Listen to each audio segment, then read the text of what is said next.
ಸರ್ಕಾರದ ಅನುದಾನ ಕೊರತೆ, ಯಾವುದು ರೈತ ಪರ ಮತ್ತು ಜನಪರ ಯೋಜನೆಗಳಿಗೆ ಅನುದಾನ ಸಿಗ್ತಾ ಇಲ್ಲ. ನಂತರ ಅಲ್ಲಿ ಬಸರ್ಕೋಡ್ ಹತ್ರ ಒಂದು ಲಿಫ್ಟ್ ಇರಿಗೇಷನ್ ಆಗ್ಬೇಕಾಗಿದ್ದು, ಜೊತೆಗೆ ಕುಡಿಯ ನೀರಿಂದು ಅಂತಂದೆ. ಆ ಸಂದರ್ಭದಲ್ಲಿ ಪಾರ್ಟಿ 3 ಭಾಗ ಆಯ್ತು. BSR ಕಾಂಗ್ರೆಸ್, ಬಿಜೆಪಿ ಮತ್ತು KJP 3 ಭಾಗ ಆಗಿ ಓಟುಗಳು ಸ್ಪ್ಲಿಟ್ ಆಯ್ತು.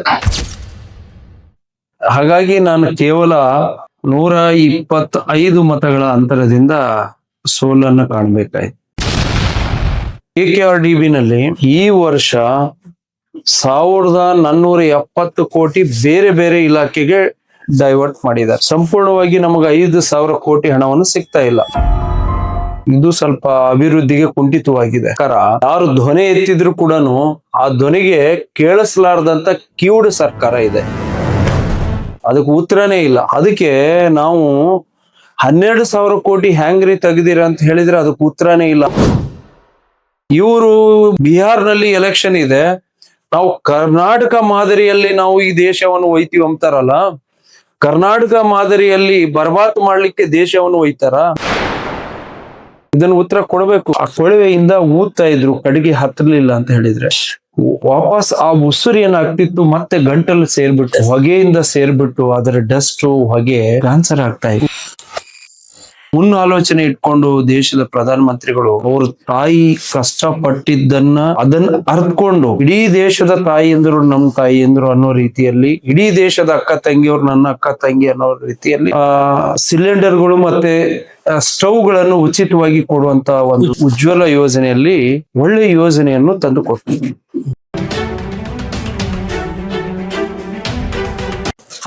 ನಮಸ್ತೆ ವೀಕ್ಷಕರೇ, ಇಂದು ಕಲ್ಯಾಣ ಕರ್ನಾಟಕ ಭಾಗದಲ್ಲಿ ನ್ಯೂಸ್ 43 ಇಂಡಿಯಾ ತಂಡ ಇನ್ ಸರ್ವೇದಿಂದ ಅನೇಕ ವಿಷಯಗಳ ಬಗ್ಗೆ ಗ್ರೌಂಡ್ ರಿಪೋರ್ಟಿಂಗ್ ನಡೀತಾ ಇದೆ. ಈ ಅನೇಕ ವಿಷಯಗಳನ್ನು ಏನಂತ ಹೇಳಿದ್ರೆ, 2.5 ವರ್ಷದ ರಾಜ್ಯ ಸರ್ಕಾರ, 11.5 ವರ್ಷದ ಕೇಂದ್ರ ಸರ್ಕಾರ, 1.5 ವರ್ಷದ ಬಿಜೆಪಿ JDS ಮೈತ್ರಿ ವಿಷಯದಲ್ಲಿ ನ್ಯೂಸ್ 43 ಇಂಡಿಯಾ ತಂಡ ಇನ್ ಸರ್ವೇದಿಂದ ಮತ್ತು ಅತಿ ವೇಗವಾಗಿ ವೋಟ್ ಚೋರ್ ವಿಷಯಗಳನ್ನು ಕೂಡ ಈ ಕ್ಷೇತ್ರದಲ್ಲಿ ಮತ್ತು ಅನೇಕ ರಾಜ್ಯದಲ್ಲಿ, ಅನೇಕ ಜಿಲ್ಲೆಗಳಲ್ಲಿ, ಅನೇಕ ವಿಧಾನಸಭಾ ಕ್ಷೇತ್ರದಲ್ಲಿ ಕೂಡ ಈ ಹೆಸರುಗಳನ್ನು ಮತ್ತು ಈ ಒಂದು ಆರೋಪಗಳನ್ನು ಕೂಡ ಬರ್ತಾ ಇದೆ. ಇಂದು ನ್ಯೂಸ್ 43 ಇಂಡಿಯಾ ತಂಡ ಕಲ್ಯಾಣ ಕರ್ನಾಟಕ ಭಾಗದಲ್ಲಿ ಹೊಸದಾಗಿ ಜಿಲ್ಲೆ ರಚನೆ ಆಗಿರ್ತಕ್ಕಂಥ, ಮೊದಲು ಹೊಸಪೇಟೆ ಆಗಿರ್ತಕ್ಕಂಥ, ಈಗ ವಿಜಯನಗರ ಜಿಲ್ಲೆಯ 89ನೇ ವಿಧಾನಸಭಾ ಕ್ಷೇತ್ರ ಹಗರಿ ಬೊಮ್ಮನಹಳ್ಳಿ ವಿಧಾನಸಭಾ ಕ್ಷೇತ್ರದಲ್ಲಿ ಭೇಟಿ ಮಾಡಲಾಗಿದೆ. ಭೇಟಿ ಮಾಡಿರ್ತಕ್ಕಂಥ ವಿಶೇಷತೆ ಇವೆಲ್ಲ ವಿಷಯದಲ್ಲಿ ನ್ಯೂಸ್ 43 ಇಂಡಿಯಾದಿಂದ ಮತ್ತೆ ಇನ್ ಸರ್ವೇದಿಂದ ಗ್ರೌಂಡ್ ರಿಪೋರ್ಟಿಂಗ್ ನಡೀತಾ ಇದೆ. ಮತ್ತು ಈ ಗ್ರೌಂಡ್ ರಿಪೋರ್ಟಿಂಗ್ ನಡೆಯುವಂತ ಸಂದರ್ಭದಲ್ಲಿ ಪ್ರಥಮ ಬಾರಿಗೆ 2018ರಲ್ಲಿ ಪ್ರಥಮ ಬಾರಿಗೆ ವಿಧಾನಸಭೆ ಚುನಾವಣೆ, ಇದಕ್ಕೆ ಹಿಂದಗಡೆ APMC ಚುನಾವಣೆಗಳನ್ನಾಯ್ತು ಮತ್ತು ಅನೇಕ ಚುನಾವಣೆ ವಿಷಯದಲ್ಲಿ ಕೂಡ ಸ್ಪರ್ಧೆ ಮಾಡುತ್ತಾ ಬರುತ್ತಾ ಜನಸೇವೆಯಲ್ಲಿ ಸದಾಕುಲ ಜನಸೇವೆಯಲ್ಲಿ ಮಾಡ್ಕೊಂತ ಬಂದಿರತಕ್ಕಂತ ಇವರು ಪ್ರಥಮ ಬಾರಿಗೆ ವಿಧಾನಸಭೆ ಚುನಾವಣೆಗೆ ಸ್ಪರ್ಧೆ ಮಾಡಿದ್ರು ಭಾರತೀಯ ಜನತಾ ಪಕ್ಷದಿಂದ 2008ರಲ್ಲಿ. ಅವಾಗ ಭೀಮಾ ನಾಯಕ್ ಅವರು 23,865 ಮತ ತಗೊಂಡ್ರೆ, ಪ್ರಥಮ ಬಾರಿಗೆ ಆಯ್ಕೆ ಆಗಿರ್ತಕ್ಕಂಥ ಮಾನ್ಯ ಶ್ರೀ ನೇಮರಾಜ್ ನಾಯಕ್ ಅವರು, ಇವರು ಪ್ರಥಮ ಬಾರಿಗೆ ಪಡೆದಿರ್ತಕ್ಕಂಥ 51,000. ಮಾನ್ಯ ಶ್ರೀ ನೇಮಿರಾಜ್ ನಾಯಕ್ ಅವರು ಪ್ರಥಮ ಬಾರಿಗೆ 2008ರಲ್ಲಿ ವಿಧಾನಸಭೆ ಚುನಾವಣೆಗೆ ಬಂದಂತ ಸಂದರ್ಭದಲ್ಲಿ ಪಡೆದಿರ್ತಕ್ಕಂಥದ್ದು 51,156 ಮತವನ್ನು ಪಡೆದುಕೊಂಡ್ರು. ಆದ್ರೆ ಇವರ ಅಪೋಸಿಟ್ಗೆ JDS ಪಕ್ಷದಿಂದ ಸ್ಪರ್ಧೆ ಮಾಡಿರ್ತಕ್ಕಂಥ ಭೀಮಾ ನಾಯಕ್ ಅವರು 23,865 ಮತವನ್ನು ತಗೊಂಡ್ರು. ಅಲ್ಲಿಂದ ಸತತವಾಗಿ 5 ವರ್ಷ ಕಾಲ ಜನಸೇವೆನೇ ಜನಾರ್ದನ ಸೇವೆ ಅನ್ಕೊಂಡು ಕೆಲಸ ಮಾಡುತ್ತಾ ಇಲ್ಲಿವರೆಗೆ ತಲುಪಿರ್ತಕ್ಕಂಥ ನೇಮಿರಾಜ್ ಅವರು 2ನೇ ಬಾರಿಗೆ ಸ್ಪರ್ಧೆ ಮಾಡಿದ್ರು. ಅವಾಗೂ ಕೂಡ ವೋಟ್ ಶೇರ್ ಏನು ಕಡಿಮೆ ಆಗಲಿಲ್ಲ, ವೋಟ್ ಲೀಡಿಂಗ್ ಮಾತ್ರ ಸ್ವಲ್ಪ ಮತಗಳು 125 ಮತ ಮೈನಸ್ ನಿಂದ ಇವರು ಪರಾಜಿತ ಆಗಿರ್ತಕ್ಕಂಥದ್ದು. ಅವಾಗೂ ಕೂಡ ಇವರು ಪಡೆದಿರ್ತಕ್ಕಂಥ 51,847 ತಗೊಂಡ್ರೆ, ಭೀಮಾ ನಾಯಕ್ ಅವರು 23,000 ತಗೊಂಡಂತವ್ರು ಸಡನ್ಲಿ 21,972 ಮತ ತಗೊಂಡ್ರು. ಇಲ್ಲಿ ವೋಟ್ ಚೋರಿಂಗ್ ವಿಷಯಗಳನ್ನು ಏನು ಬರ್ತಾ ಇದೆ, ಇವೆಲ್ಲ ವಿಷಯಗಳನ್ನು ಅವಾಗಿನ ಸಂದರ್ಭದಲ್ಲಿ ಆಗಿದ್ಯೋ ಇಲ್ಲೋ ಅದು ಎಲ್ಲ ಆ ಸಂದರ್ಭಕ್ಕೆ ಹೋಗುತ್ತೆ. ಆದ್ರೆ ವೋಟ್ ಪರ್ಸೆಂಟೇಜ್ ದಲ್ಲಿ ನೋಡಕ್ ಹೋದ್ರೆ ಆ ರೀತಿ ಲೆಕ್ಕಾಚಾರ ಬರ್ತಾ ಇದೆ. ನೇಮಿರಾಜ್ ಅವರು ಪಡೆದಿರ್ತಕ್ಕಂಥ 51,847 125 ಮತ ಮಾತ್ರ ಲೀಡಿಂಗ್. ಇದು ಅಜಗಜಾಂತರ ಲೀಡಿಂಗ್ಸ್ ಅಲ್ಲ. 2018ರಲ್ಲಿ ಕೂಡ ಇವರು ಸ್ಪರ್ಧೆ ಮಾಡಿದ್ರು. ಅವಾಗೂ ಕೂಡ ಭೀಮಾ ನಾಯಕ್ ಅವರು 78,337 ತಗೊಂಡ್ರೆ, ನೇಮಿರಾಜ್ ಅವರು ತಗೊಂಡಿರ್ತಕ್ಕಂಥದ್ದು 71,105 ಮತವನ್ನು ಪಡೆದುಕೊಂಡ್ರೆ, ಇಲ್ಲೂ ಕೂಡ ವೋಟಿಂಗ್ ಪರ್ಸೆಂಟೇಜ್ ಕಡಿಮೆ ಆಗಿರ್ಲಿಲ್ಲ, ಏರ್ತಾ ಹೋಯಿತು. ನೇರವಾಗಿ ಭೀಮಾ ನಾಯಕ್ ಅವರಿಗೆ ಅವರು ಫೈಟ್ ಕೊಡೋದ್ರಲ್ಲಿ ಇಲ್ಲಿ ಯಾವುದೋ ಕಾಂಗ್ರೆಸ್ ಪಕ್ಷನೂ ಬದಲಿಲ್ಲ, ಬೇರೆ ಪಕ್ಷನೂ ಬದಲಿಲ್ಲ, ಫೈಟ್ ಆಗ್ತಾ ಬಂತು. ಆದ್ರೆ ಭೀಮಾ ನಾಯಕರು ಸಡನ್ಲಿ ಪಕ್ಷ ಚೇಂಜ್ ಮಾಡ್ಕೊಂಡ್ಬಿಟ್ರು. ಕಾಂಗ್ರೆಸ್ ನಿಂದ 2ನೇ ಬಾರಿಗೆ ಸ್ಪರ್ಧೆ ಮಾಡಿರ್ತಕ್ಕಂಥ 7,232 ಮತ ಅಂತರದಿಂದ ನೇಮಿರಾಜ್ ಅವರಿಗೆ ಹಿನ್ನಡೆ ಆಯಿತು. ಆದ್ರೆ 2023ರಲ್ಲಿ ನೇಮಿರಾಜ್ ಅವರು ಏನು ಗೊತ್ತಿಲ್ಲ, ಸಡನ್ಲಿ ಬಿಜೆಪಿಯಿಂದ ಇದ್ದಂತವ್ರು JDS ಕಡೆ ಇವರಿಗೆ ಪಕ್ಷ ಚೇಂಜ್ ಆಗ್ಬಿಡ್ತು. ಅವಾಗ ಇವ್ರು ತಗೊಂಡಿರ್ತಕ್ಕಂಥ 84,023 ಮತಗಳನ್ನು 12,500 ಮತ ಅಂತರದಿಂದ ಈ ಕ್ಷೇತ್ರದಿಂದ ಆಯ್ಕೆ ಆದ್ರು. ಭೀಮಾ ನಾಯಕ್ ಅವರು 72,679. ಆದ್ರೆ ಈ ನೇಮಿರಾಜ್ ಅವರ ವಿಶೇಷತೆ ಏನಂತ ಹೇಳಿದ್ರೆ, ಯಾವಾಗಿಂದ ಪ್ರಾರಂಭ ಮಾಡಿದ್ರು ಇಲ್ಲಿವರೆಗೂ ಕೂಡ ಇವರು ವೋಟ್ ಪರ್ಸೆಂಟೇಜ್ ಕೂಡ ಯಾವತ್ತು ಡೌನ್ ಆಗಲಿಲ್ಲ, ಲೀಡ್ನು ಕೂಡ ಇವ್ರಿಗೆ ಮೈನಸ್ ಆಗಲಿಲ್ಲ. ಆದ್ರೆ ಏನು ಮೈನಸ್ ನಲ್ಲಿ ಬಂದಿದ್ರು ಲೀಡ್ ನಲ್ಲಿ, ಅದು ಒಮ್ಮೆ ಸಿಕ್ಕಿರ್ತಕ್ಕಂಥ 12,500. ಇವೆಲ್ಲ ವಿಷಯದಲ್ಲಿ ಹೃದಯದ ಶಾಸಕ ಅನ್ನೋದಕ್ಕಿಂತ, ಕ್ಷೇತ್ರದ ಮನ ಗೆದ್ದಿರ್ತಕ್ಕಂಥ ಶಾಸಕ ಅನ್ನೋದಕ್ಕಿಂತ, ಮನೆ ಮಗನಾಗಿ ಹಗರಿಬೊಮ್ಮನಹಳ್ಳಿ ವಿಧಾನಸಭಾ ಕ್ಷೇತ್ರದ ಶಾಸಕನಾಗಿ 2 ಬಾರಿ ಕಾರ್ಯನಿರ್ವಹಿಸಿದಂತ ಮಾನ್ಯ ಶ್ರೀ ಅಭಿವೃದ್ಧಿ ಹರಿಕಾರ, ಹಗರಿಬೊಮ್ಮನಹಳ್ಳಿಯ ಯಶೋಗಾಥೆ, ಡೆವಲಪ್ಮೆಂಟ್ ಅಭಿವೃದ್ಧಿ ವಿಷಯದಲ್ಲಿ ಯಶೋಗಾಥೆ ಆಗಿರ್ತಕ್ಕಂಥ ಮಾನ್ಯ ಶ್ರೀ ಕೆ ನೇಮಿರಾಜ್ ನಾಯಕ್ ಅವರಿದ್ದಾರೆ. ಬನ್ನಿ ವೀಕ್ಷಕರೇ, ಅವ್ರ ಜೊತೆ ಮಾತಾಡೋಣ, ಸಂದರ್ಶನ ಜರ್ನಿ ಪ್ರಾರಂಭ ಮಾಡೋಣ. ನಮಸ್ಕಾರ ಸರ್. ನಮಸ್ತೆ. ಚೆನ್ನಾಗಿದ್ದೀರಾ? ಫೈನ್. ಆರೋಗ್ಯ ಹೇಗಿದೆ ಸರ್? ಆರಾಮಿದ್ದೀನಿ ಸರ್. ರಾಜಕೀಯ ವಿಷಯಕ್ಕೆ ನಂತರ ಬರ್ತೇನೆ. ಮೊದಲಿಗೆ ನಿಮ್ಮ ಜೀವನ ಎಲ್ಲಿಂದ ಪ್ರಾರಂಭವಾಯಿತು? ನಿಮ್ಮ ಸಮಾಜ ಸೇವೆ, ನಿಮ್ಮ ಕುಟುಂಬದ ಒಂದು ಹಿನ್ನೆಲೆಯಿಂದ ನಾನು ಬರ್ಲಿಕ್ಕೆ ಇಷ್ಟ. ಎಸ್, ನಮ್ಮ ತಂದೆಯವರು ರೈತರು. ನಾವು 8 ಜನ ಬ್ರದರ್ಸು, ಸಿಸ್ಟರ್ಸ್ 2, ಟೋಟಲ್ 10 ಜನ ನಾವು. ದೊಡ್ಡ ಕುಟುಂಬ ನಮ್ದು. ನಮ್ಮ ತಂದೆಯವರು ರಾಜಕಾರಣ ಅಂತ ಹೇಳಿದ್ರೆ ಬಹಳ ಇಷ್ಟ ಪಡ್ತಿರ್ಲಿಲ್ಲ. ಅಂದ್ರೆ ಬೇಡಪ್ಪ, ನಮಗೆ ಬೇಡ, ರಾಜಕಾರಣಿಗಳು ಎಲ್ಲ ಜನತೆಗೆ ಸುಳ್ಳು ಹೇಳ್ತಾರೆ, ಬೇರೆ ರೀತಿ ಚೀಟಿಂಗ್ ಮಾಡ್ತಾರೆ, ಆ ಕೆಲಸ ಮಾಡ್ತೀವಿ ಈ ಕೆಲಸ ಮಾಡ್ತೀವಿ ಅನ್ನೋ ರೀತಿಯಲ್ಲಿ ತುಂಬಾ ತಿರಸ್ಕಾರ ಮನೋಭಾವ ಇತ್ತು. ಬಟ್ ನನಗ ಮೊದಲಿಂದ ಬಾಲ್ಯದಿಂದಾನೇ ನನಗ ರಾಜಕಾರಣಿಗಳು ದೊಡ್ಡವ್ರ ಜೊತೆಗೆ ನಾನು ತಿರುಗಕ್ ಶುರು ಮಾಡ್ತಿದ್ದೆ. ಅದು ನನಗೆ ಏನೋ ಒಂದು ಜನರಿಗೆ ಅನುಕೂಲತೆ ಆಗ್ಬೇಕು, ಒಳ್ಳೇದಾಗ್ಬೇಕು ಅನ್ನುವಂತ ಒಂದು ಮನಸ್ಸಿನಲ್ಲಿ ಆತರ ಬರ್ತಾ ಇತ್ತು. ಹಾಗೆ ನಂತರ APMC ಚುನಾವಣೆ ಬಂತು. ಅದರಲ್ಲಿ 8 ಓಟಿಂದ ಸೋತೆ ನಾನು ಪ್ರಥಮ ಬಾರಿಗೆ. ತಂದೆಯವರು ಬೇಡಂದ್ರು ಕೂಡ ಸ್ಪರ್ಧೆ ಮಾಡಿದ್ದೆ. ನಂತರ ತಂದೆಯವರು 89 ನಲ್ಲಿ ತಿಳ್ಕೊಂಡ್ರು. ಅದಾದ್ಮೇಲೆ ನಂತರ ನಾನು ತಾಲೂಕು ಪಂಚಾಯತಿಯಿಂದ ಮರಿಯಮ್ಮನಹಳ್ಳಿ ಕ್ಷೇತ್ರದಿಂದ ಸ್ಪರ್ಧೆ ಮಾಡಿದೆ. ನಾನು ಹೊಸಪೇಟೆ ತಾಲೂಕು ಮರಿಯಮ್ಮನಹಳ್ಳಿ ಹೋಬಳಿ ಮರಿಯಮ್ಮನಹಳ್ಳಿ ಕ್ಷೇತ್ರದಿಂದ ಸ್ಪರ್ಧೆ ಮಾಡಿದ್ರಿ. ಸುಮಾರು ನಾನು 640 ಕೋಟಿಂದ ಗೆದ್ದೆ, ಆಯ್ಕೆ ಪ್ರಥಮ ಬಾರಿಗೆ. ನಂತರ ಮತ್ತೆ 2008ರಲ್ಲಿ ಮತ್ತೆ ಬಿಜೆಪಿಯಿಂದ ನನಗೆ ಟಿಕೆಟ್ ಕೊಟ್ರು. ಆ ಸಂದರ್ಭದಲ್ಲಿ ನನಗೆ ಮಾಜಿ ಶಾಸಕರು ನಮ್ಮ ಸಿರಾಸೇಖ್ ಸಾಹೇಬರು ಅವರು ಕಾಂಗ್ರೆಸ್ ಇಂದ ಬಿಜೆಪಿಗೆ ಬಂದು ನನಗ ಬಿಜೆಪಿಯಿಂದ ಟಿಕೆಟ್ ಕೊಡ್ತಾರೆ. ಆ ಸಂದರ್ಭದಲ್ಲಿ ಸುಮಾರು ನಾನು 27,000ಕ್ಕಿಂತ ಹೆಚ್ಚು ಅಂತರದಲ್ಲಿ ನಾನು ವಿಧಾನಸಭೆ ಕ್ಷೇತ್ರಕ್ಕೆ ಗೆಲುವಾಯ್ತು. ಎಸ್ ಸರ್, ಹೌದು. ಅಲ್ಲಿಂದ ನಾನು 2008ರಿಂದ 2013ವರೆಗೆ ಸುಮಾರು 3,000 ಗಂಗಾ ಕಲ್ಯಾಣಗಳನ್ನು ಗಂಗಾ ಕಲ್ಯಾಣ ಯೋಜನೆ ಅಡಿಯಲ್ಲಿ ರೈತರಿಗೆ. ನಂತರ ಡನನಾಯಕನ ಕೆರೆ ಅಂತ ಹೇಳಿ ಮರಿಯಮ್ಮನಹಳ್ಳಿಯಲ್ಲಿ ಸುಮಾರು ವರ್ಷದ ನೆನೆಗುದಿಗಿರುವಂತ ಆ ಯೋಜನೆ. ಪಕ್ಕದಲ್ಲಿ ತುಂಗಭದ್ರಾ ಬ್ಯಾಕ್ ವಾಟರ್ ಇದ್ರೂ ಸಹ ಆ ಕೆರೆ ತುಂಬಿಸುವಂತ ಯೋಜನೆಗೆ ಎಲ್ಲಾ ರಾಜಕಾರಣಿಗಳು ಬಂದು, ಇಲ್ಲ ಇದನ್ನ ನೀರ್ ತುಂಬ್ತೀವಿ, ನಮಗ ಹಂಗ್ ಮತ ಕೊಡಿ, ಹಿಂಗ್ ಮತ ಕೊಡಿ, ನಾವೆಲ್ಲ ಹೋರಾಟ ಮಾಡಿದವ್ರೆ. ಡನ್ನಾಯಕನ ಕೆರೆಗೆ ನೀರ್ ಹಾಕಿ ಅವೆಲ್ಲ ಓಡ್ಕೊಡ್ತೀವಂತ ಚಿಕ್ಕವರಿದ್ದಾಗೆಲ್ಲ. ಕೊನೆಗೆ ಭಗವಂತ ನಮ್ಮ ಕೈಯಾರನೆ ಆ ಯೋಜನೆ ಮಾಡಿಸ್ಕೊಳ್ಳೋಷ್ಟು ಸೌಭಾಗ್ಯ ನನಗ್ ಸಿಕ್ತು. ಅದಕ್ಕೆ ಆ ಯೋಜನೆ ನಾನು ಡನ್ನಾಯಕನ ಕೆರೆಗೆ ನೀರ್ ತರುವಂತದ್ ಮಾಡಿದೆ. ನಂತರ ಮರಿಯಮ್ನಳ್ಳಿಗೆ ತುಂಗಭದ್ರಾ ಜಲಾಶಯ ಕುಡಿಯ ನೀರಿನ ಯೋಜನೆ ತಂದೆ. ಆಮೇಲೆ ಹಗರಿ ಬೊಮ್ಮನಳ್ಳಿಗೆ 100 bed hospital, depot, bus depot Hagari Bommanahalli, fire station. ನಂತರ ಕೊಟ್ಟೂರು ತಾಲೂಕು ನನ್ನ ಅವಧಿಯಲ್ಲಿ ಅದನ್ನು ತರುವಂತ ಪ್ಲಾನ್ ಮಾಡಿದ್ದು.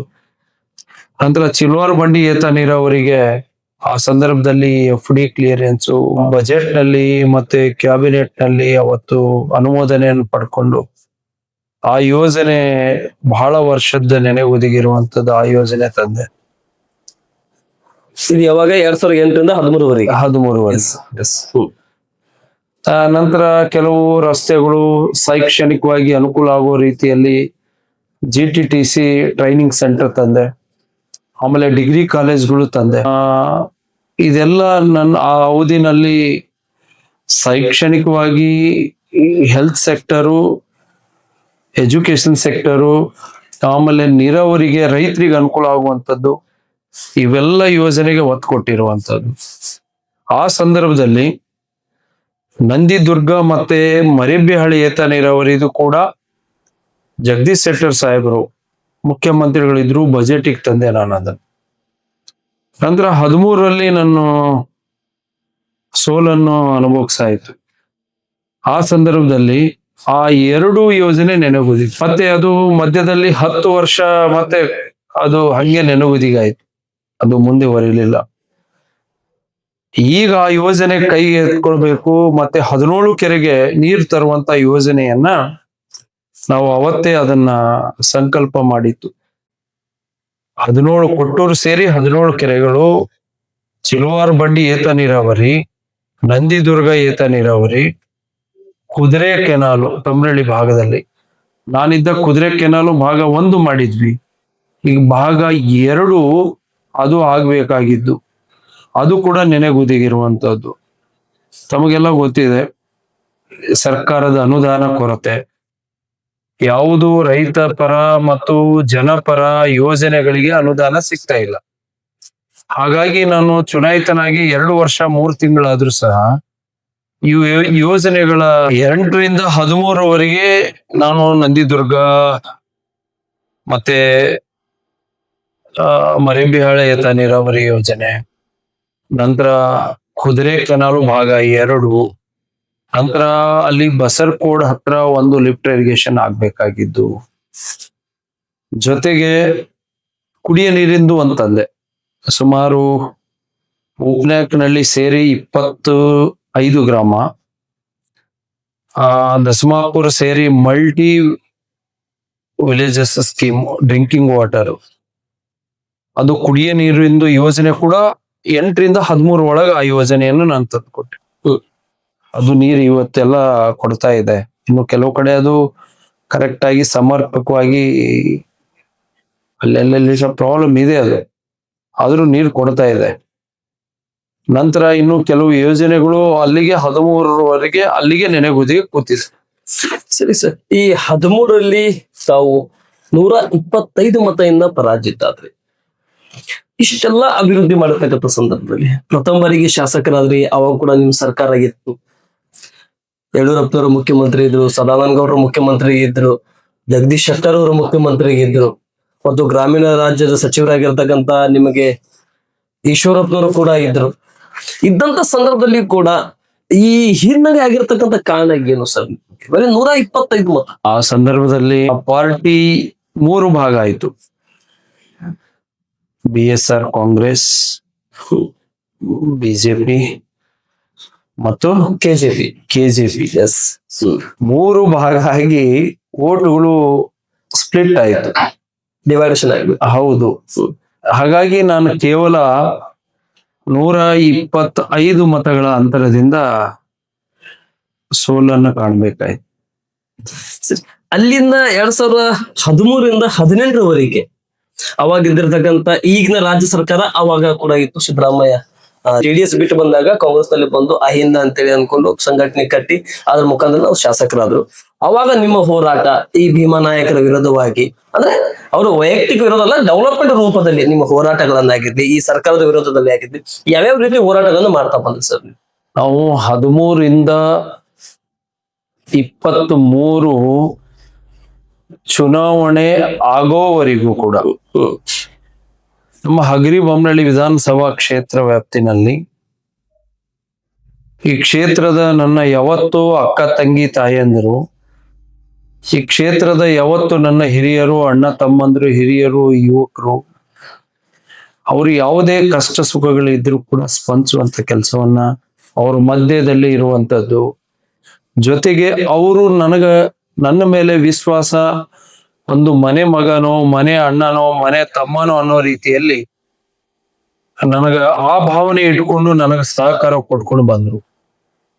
ಸುಮಾರು 10 ವರ್ಷ ಅಧಿಕಾರ ಇಲ್ಲ ಅಂದ್ರೂ ಸಹ ನನ್ನ ಹತ್ರ ಯಾವುದೇ ನಿರೀಕ್ಷೆ ಇಲ್ಲದೆ ಜಿಲ್ಲಾ ಪಂಚಾಯತ್ ಚುನಾವಣೆ, ತಾಲೂಕ್ ಪಂಚಾಯತ್ ಚುನಾವಣೆ, ಗ್ರಾಮ ಪಂಚಾಯತಿ ಚುನಾವಣೆಗಳು, ಕೋಆಪರೇಟಿವ್ ಸೆಕ್ಟರ್ ನಲ್ಲಿ ಬರುವಂತ ಚುನಾವಣೆಗಳಲ್ಲಿ ನಮ್ಮ ಕಾರ್ಯಕರ್ತರುಗಳನ್ನ, ಮುಖಂಡರುಗಳನ್ನ ಅದರಲ್ಲಿ ಗೆಲುವನ್ನು ತಂದು ಕೊಟ್ಟಿರುವಂತದ್ದು ಈ ವಿಧಾನಸಭಾ ಕ್ಷೇತ್ರದೊಳಗ ಮತದಾರ ಬಂಧುಗಳು, ಹಿರಿಯರು, ಯುವಕರು ಮತ್ತು ನನ್ನ ಅಕ್ಕ ತಂಗಿ ತಾಯಂದಿರು.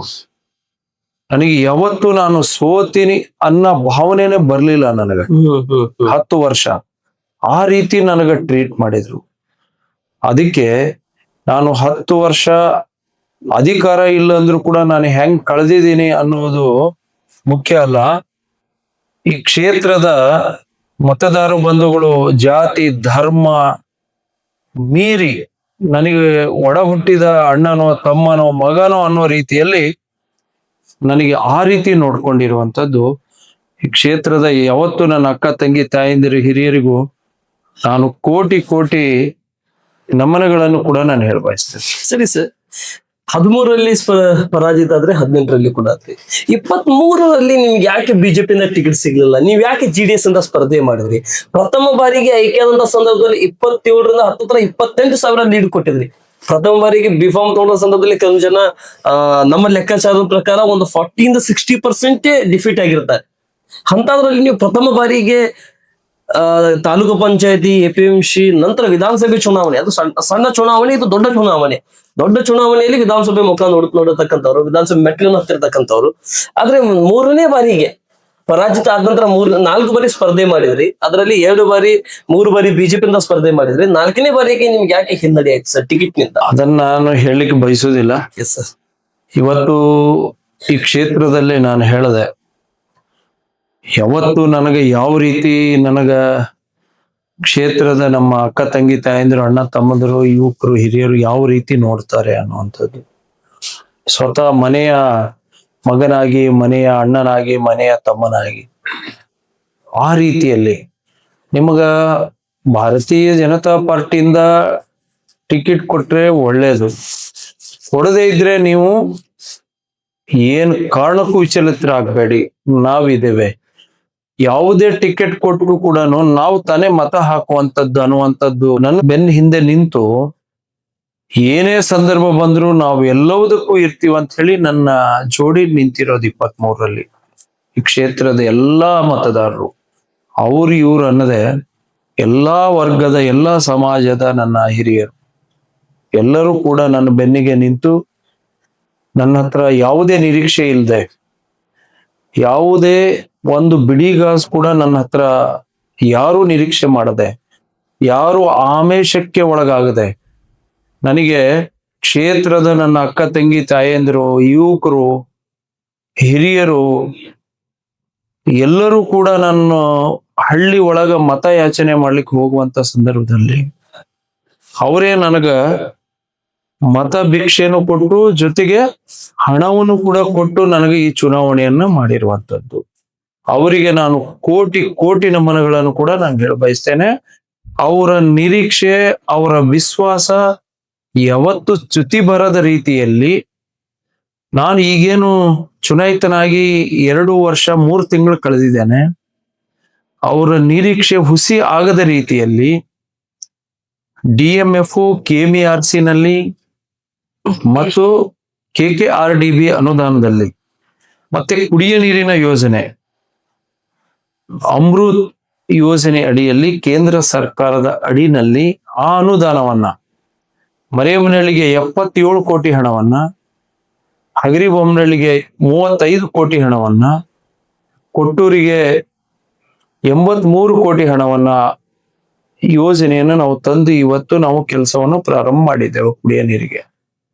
ಜೊತೆಗೆ ಪ್ರತಿ ಹಳ್ಳಿನಲ್ಲಿ ಮೂಲಭೂತ ಸೌಕರ್ಯಕ್ಕೆ ಒಳಗೊಂಡಂತೆ ಇವತ್ತು CC ರೋಡ್ ಇರ್ಬೋದು, ಡ್ರೈನೇಜ್ ಇರ್ಬೋದು, ವಿದ್ಯುತ್ ದೀಪ ಇರ್ಬೋದು, ಶಾಲಾ ಕೊಠಡಿಗಳು ದುರಸ್ತಿ ಇರ್ಬೋದು, ಹೊಸ ಕೊಠಡಿ ಕೊಡುವಂಥದ್ದು ಇರ್ಬೋದು, ಕಂಪ್ಯೂಟರ್ ಲ್ಯಾಬ್ ಕೊಡುವಂಥದ್ದು ಇರ್ಬೋದು, ಅನೇಕ ಇವತ್ತು ರೈತ ಬಂಧುಗಳಿಗೆ ಅವರಿಗೆ ಅಂತರ್ಜಲ ಹೆಚ್ಚಾಗ್ಲಿಕ್ಕಾಗಿ ಸುಮಾರು ಇವತ್ತು ನಾವು ಚೆಕ್ ಡ್ಯಾಮ್ಗಳನ್ನು ಮಾಡುವಂತ ಯೋಜನೆ ಆಗಿರ್ಬೋದು, ಆಮೇಲೆ ಕೆರೆಗಳು ಬಂಡ್ ಇಂಪ್ರೂವ್ಮೆಂಟ್ಸ್, ನೆಕ್ಸ್ಟ್ ನಾಲಾ ಇಂಪ್ರೂವ್ಮೆಂಟ್ಸ್ ಮಾಡುವಂತದ್ದು, ಆಮೇಲೆ ಇವೆಲ್ಲ ಯೋಜನೆಗಳನ್ನ ನಾವು ಈಗೆಲ್ಲ ಕೈಗೆ ಎತ್ಕೊಂಡಿದ್ದೆವು.